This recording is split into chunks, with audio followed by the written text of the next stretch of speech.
All right, so contact to close. The idea here is this is going to give you your essentially 3 pieces of command. Yeah, I guess 3 pieces that you need to get your transaction to close. So we won't be going into DocuSign today, but we'll show you all of the command side of it and the compliance stuff, or at least some of that. So, you know, welcome to our Market Center demo account. So it's all completely fresh. Everything's blank, so you won't see anything that we've done before. But when you get into command, the first place you always want to start, or at least for a transaction, is your contact section. So you can't do anything else unless you have a contact in the system. And you're going to notice that when you go into opportunities, immediately, like one of the first things to ask you is who's your client. You can see we have one person in here, so let's go ahead and add a contact. The minimum is just everything with this little. That's not even red anymore. This little star. So it's just, I think somebody was connecting. Hello, Marcy. Oh, that's right. Okay. Is that right? Okay. So we're gonna list Elmer's house. So yeah, I'm gonna put his name in there. I encourage you to go through and fill out everything you can, right? So especially their phone number and their email address. Those bits of information will feed through to DocuSign or Dotloop whenever you get to that point. But if you don't have it entered, of course, it can't feed it to that system. So definitely fill out as much as you can on the contact, but for a minimum, just the name is required. So once you have it entered, you can just hit create.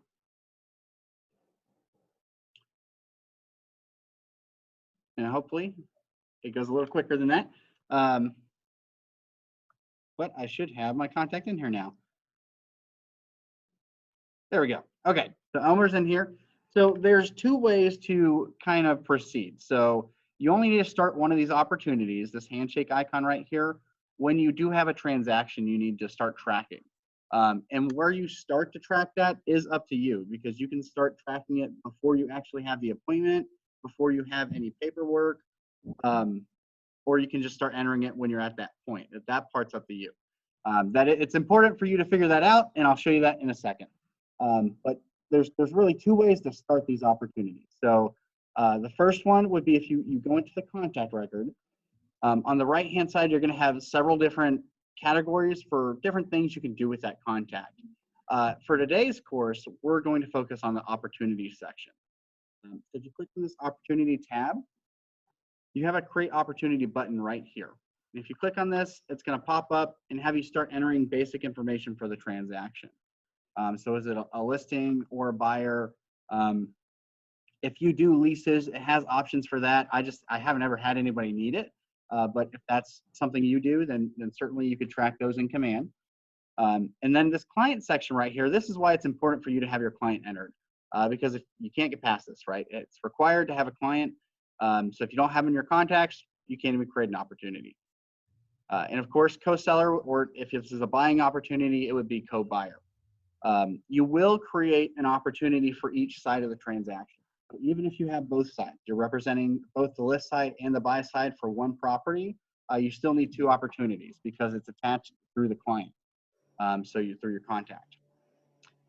Now the name, I usually just leave this defaulted. So it's always going to be the name of your client dash listing or dash buyer. You can come in here and change this. Totally up to you. So I probably just leave it alone, but if you want to adjust it or add more information to it, feel free. And then the rest of this information, a lot of it's not required. You can see I don't have to put any tags in. So, if you wanted to group or filter a certain way, you can use tags. I don't have to put in a closing date, don't have to put in an estimated list price. You do have to enter a commission though. And this is typically going to be 3% because again, this is just one side of the transaction. Now, the phase at the bottom, this is why it's important for you to kind of determine where your client is in the transaction. So you can only start in these first 3 sections. There's 2 you can't see right now. So in order, they're cultivate, appointment, active, and the two you can't choose are under contract and closed because you just can't start there. Typically, most people just start an active phase. Active is kind of the most important one. If you're going to submit your commission or you're at that point where you need a DA in the transaction, the MCA office cannot see this unless it's at least an active or under contract. So it can't be an appointment and cultivate. So I know that seems like a really small piece, but it's really important, right? So don't let yourself getting paid be held up because you didn't have it in the right phase. Really easy to do. You can always edit the details and do a drop-down menu like this. There's other ways to change it too, but just make sure you're adjusting that phase when you need to. The stages on the right, these aren't quite as important. They're mainly for you to track it. So what this is saying is underneath active, we have different stages that happen in the transaction. And you can edit the stages. You can't change the phases though. So those are always going to be a cultivate, appointment, active, under contract, and closed. But these stages, you can come in here and change these to whatever you like. So if you don't do staging, maybe you just show homes and then negotiations are your only two steps, you can change that in your own command. So once I hit create opportunity, it is going to actually open up. Oh, maybe it doesn't do that anymore. So you can see over here, it now created this opportunity for me. So I could click on the name and it would open it up immediately and I could start working. But just so you kind of see the whole picture, let me click on the opportunity tab so you know how to get to it in the future. You can always come into the contact and find it underneath this opportunities tab. So if you go to the actual opportunities section in command, you can see it has these nice little pipelines for you. And now I have this one underneath active, which is where I put that opportunity we just created. So I know this is where Elmer Fudd's listing is. Because I said I would show you, this create opportunity button at the top right, this is the other way you have to actually create these opportunities. It's the exact same form that popped up before. But because I was in the client, it already filled in his name. So I would simply just have to type it in here. Oop, and spell it right. You can see right there, found my client. I can click on him and then I can fill the rest of this out as I need to. Now I'm not going to make two of them because I don't need two of them. But you can see it's two different ways to do the exact same thing. The end result being we'll have an actual active opportunity, whether it's a listing or a buyer, in our pipeline here. Now, if you don't like going through the pipeline to find these, they did add this all opportunities button at the top so you can get a list view of everything. So if that's how you prefer to look at these and kind of sort them, you have a search bar that you can search the address or the opportunity name, maybe the contact's name. So whatever information you just have handy or either way, you can find your opportunity and just open it up by clicking on the name. If you haven't figured it out by now, in command, if something's written in this blue color right here, it's probably a link that you can click on. So don't be afraid to click around and figure out what it does. Now, 1 second, we have a question in the chat. So Ms. Kathleen, yes, it does. So the question was, if you go straight into create opportunity, I assume underneath the contacts record, does it automatically put in your contact? And it does. So yeah. Now for a listing, once you're actually inside the opportunity, this select listing option at the top appears, and you can select, hopefully it's your listing. I don't know why you'd be doing one for somebody else's, but this should be pulling directly from MLS. So the only time you would have an issue with this is maybe you listed it the same day. There may be a time delay before when you can find it in here. Last I talked to somebody, I think we had to wait maybe an hour and a half. But yours might come in quicker. It kind of just depends on when it got put into MLS. So of course, if you're having problems finding it in here, get with me. Let me know, because we kind of need to make sure that everything's running correctly. But assuming your listing would pop in here, you would just find the correct one and hit select on it, and it's going to automatically fill in whatever details it can from that listing. There we go. So, I could hit the select button and it's just going to plug in whatever I want. So, These are some weirdly priced homes. We'll just pick this one. It sounds good. Old River Road. That sounds like somewhere Elmer would live. So you can see once I did that, it filled in this property section. Now, if you have a buyer, you can't select a listing. You do have to come in here and manually fill in this property section. So hit the little pencil icon next to one of these sections, and that's going to open it up so you can edit it. Each section has its own edit button. So if you need to change something in the general info here, click that pencil icon, open it up, and then you can start changing whatever you need. This is also where you can change that phase afterwards. So if I'm not inactive anymore, maybe we're under contract, I can click on this and adjust it. And of course, there's all these dates that you couldn't enter before, but you now can put into the opportunity really to track it so you have it for your numbers. So again, this is one of those areas you don't necessarily have to fill everything out there, but I would highly encourage you to get into the habit of doing it. Now, seller profile, I haven't dealt with this too much yet, mainly because it's one of the, it has to be set up, right? This is attached to your mobile app. It'll tell you if that client has your mobile app downloaded. So that's why it says not registered with consumer platform. They don't have my mobile app downloaded. If you have clients that are using your mobile app, this comes into play. I don't want to say it becomes more important, but you can come in here and check off essentially checklist items of where your client is in the transaction, just to give them updates. So not too much to do there, but it's a pretty nice little step. Now the documents screen. This is where I want to say it's where the magic happens, but this is essentially where all your compliance happens, right? Or you'll get into DocuSign or Dotloop to start working your file, to start actually creating and sending documents for signatures. Maybe I don't know why you'd be putting them in there if you're not doing signatures, but essentially sending for signatures, that all happens in Dotloop or in DocuSign. So in Command, you're only ever going to upload completed documents. So that's exactly what this is. This is essentially your compliance checklist. So on the left, we kind of have three options here: listed, under contract, and closed. So this is your listing packet or your listing file, your contract file, and then your closing file. Now on closing, I do want to point out your first item here is your DA. That is actually for Kelly. This is where she's going to put your DA once you have an approved contract folder and then you've done your commission request. 72 hours before? Yes, okay. 3 business days. So make sure you're getting it in there ahead of time. Kelly is checking to make sure you have your contract folder approved. And of course, if you don't know how to get into the commissions tab, that is the new green sheet. So Randy will be teaching that right after this class at 11. Now, there's a couple, I don't know, tips and tricks, a couple things on this page that aren't necessarily obvious the first time you look at it. So let's just dive into it.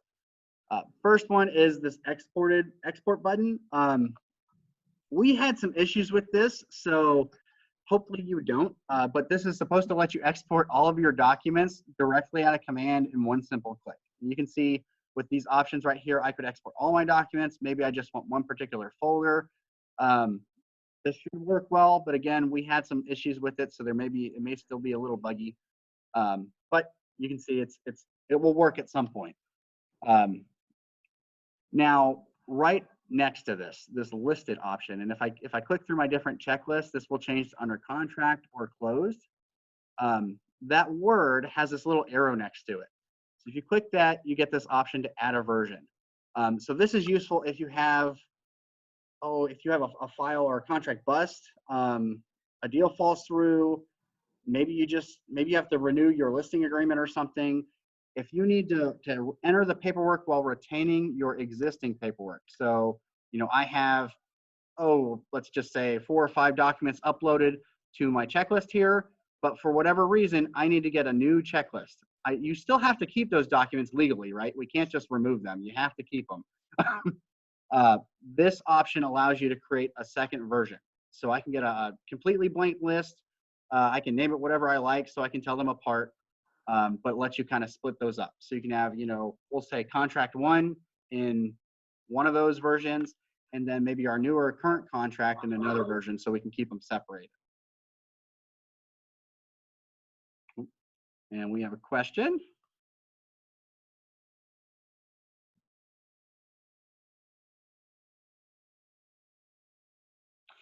So the question is, if we have the contact in with a nickname, but they need a legal name for the paperwork, I assume, Lodi, won't really matter for command side, because that you'll adjust either in Dotloop or DocuSign. So it wouldn't matter if we're using their nickname on their contact. Okay. So yeah, you can always change that on the paperwork. I wouldn't stress over that. Now, add item. This will let you add whatever you like to this list. So, if you need to add,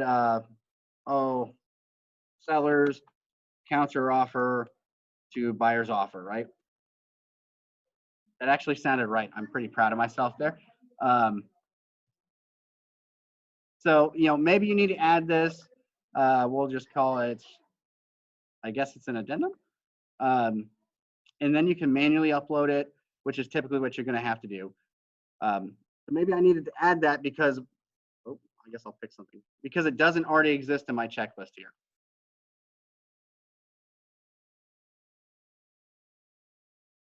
Yeah, I know, I should have picked something else.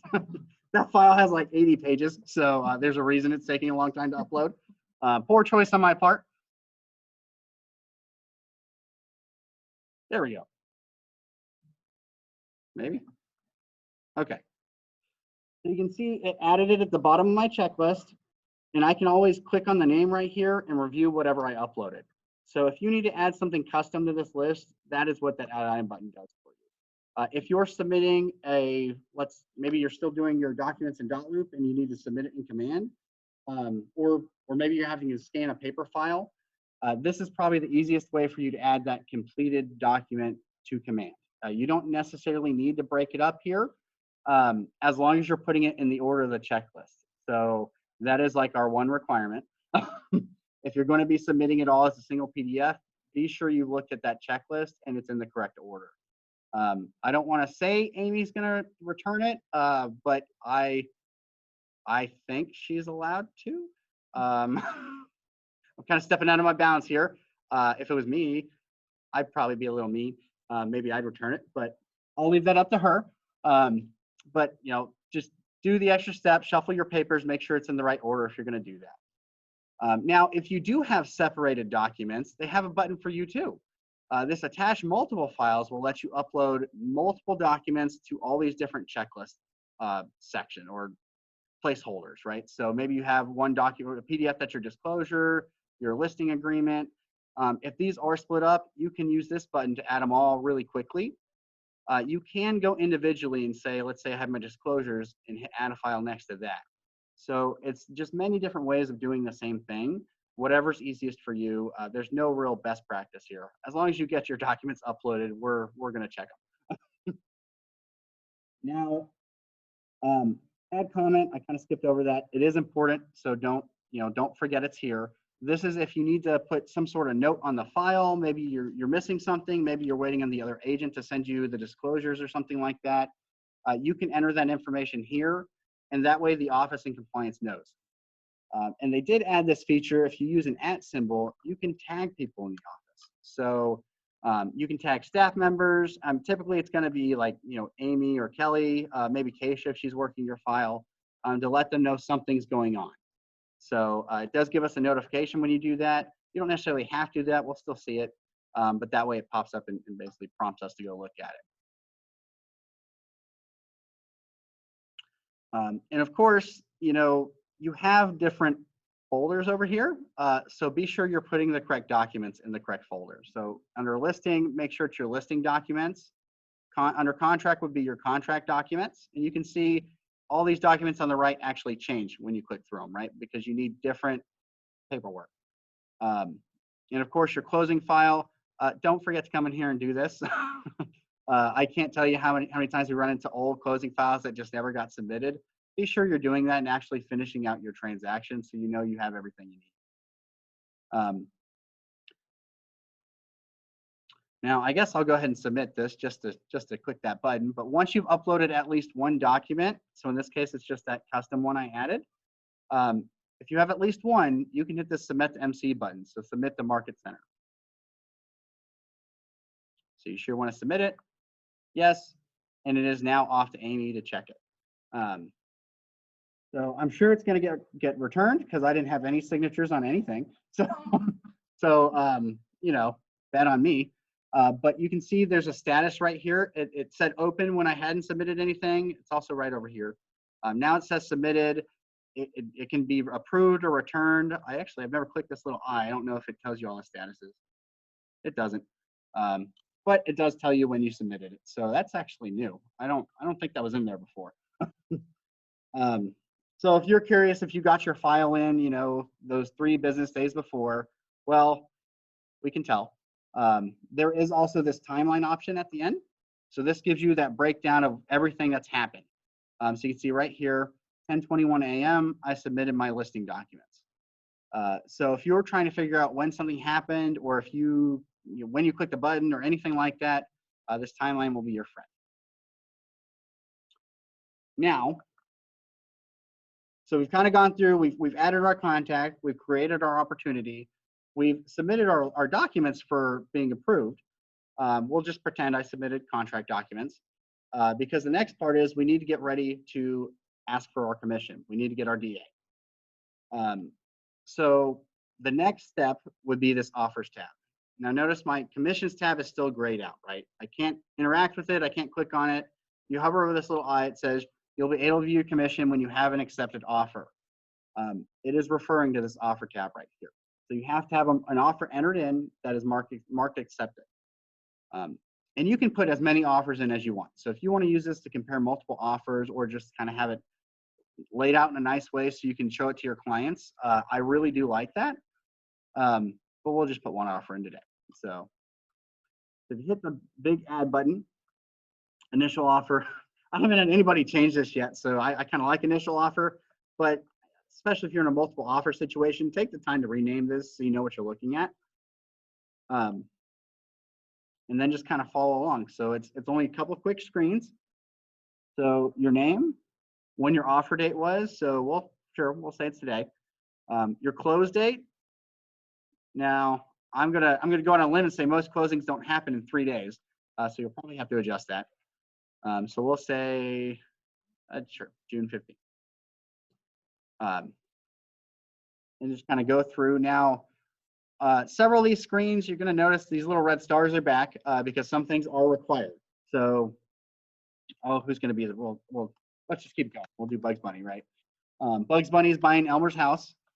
And I haven't entered any of this information, but you certainly can, right? If you just want to have it attached to the offer, you don't even have to share this out. So this could just be for your records, but you do not have to fill this in.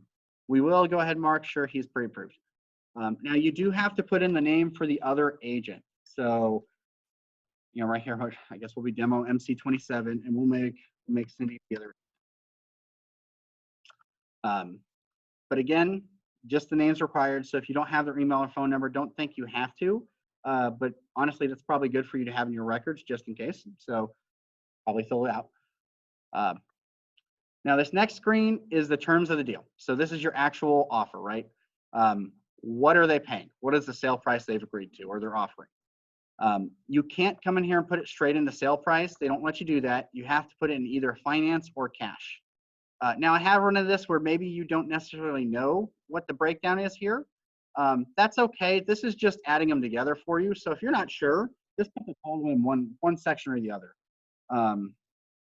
So we'll say 250. That's about our average now. So sounds good to me. But again, if I wanted to, you know, maybe they're paying part cash. If I put it in over here, it's just gonna, oh, too much cash. It's gonna add them together. So it then gives me a total sale price of 300. Right? So that is mainly for when you're probably comparing it, multiple offers and showing to your client. They can tell, okay, one's more cash and one's more finance. I know that kind of affects how you guys look at some of these offers. I don't know as much there, so I'll leave that up to your judgment. Now, earnest money, this part's nice. So you might have a percentage. So maybe we're doing like 3% earnest money or something. It will calculate it for you. But let's say you're doing a flat dollar amount. You can type that in as well. So either way, whatever you're doing. These next two, I have not had anybody need these. I believe these are options for Texas, but I don't know. So typically, I'm going to say you don't need to fill in anything, an option fee or termination option. But if somebody has a situation that you need it, of course, fill it out. I just don't think we use those in Oklahoma. And then seller costs, if they're contributing to a residential service contract or settlement, you, of course, can put those numbers in there. The last section is your analysis. So your pros, your cons, and your summary. Again, if you're actually using this to compare multiple offers, this becomes really nice because it's going to lay them out side by side where your clients can see exactly what you think of all these offers and all the terms right next to each other. So it's a pretty neat system, but if you're not actually going to present this to your clients, there's no need to fill this in. So I now have an offer, and I could keep entering more if I needed to. But you have two options, accept and reject. Once I accept this offer, your commissions tab will be lit up, and then you can start filling that out. I'm not going to do that yet because this is where Wendy wanted me to stop. So for her class, so she's going to go through accepting and actually filling out that commission screen. I think I've covered about everything I can think of. Does anybody have any questions?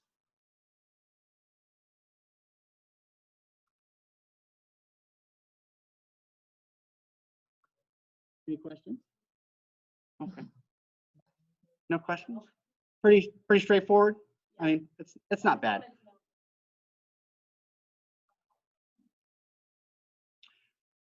Okay. Well, if y'all don't have any questions, that's pretty much it. There's no other frills here. So I guess the one thing I didn't show you guys, I'll go ahead and show you.